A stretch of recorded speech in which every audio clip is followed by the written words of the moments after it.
like, what fictional world do I want to live in? It's never, by the way, the MCU, right? It's Mhm. never something that I see on a big or a small screen, not precisely Right. at least. But what Mhm. fictional world do I want to live in, and what am I going to do to sort of bring that forward? The second piece is that I'm an educator, which means I get to spend a lot of time with the other delusional people, which is to say, faculty and students.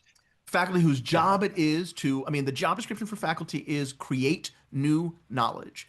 No more arrogant job description in the history of the world, right?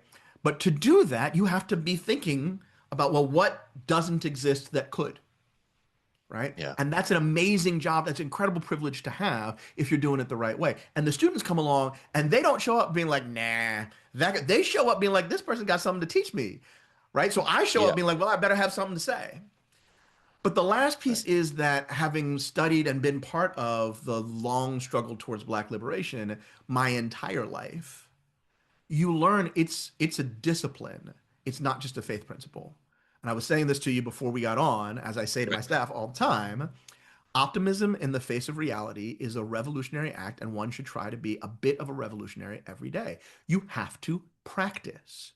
So in the same way that when you were learning to play the piano, you practice your skills. When you were learning to read, you practice your handwriting. Some of us did both of those things better than others.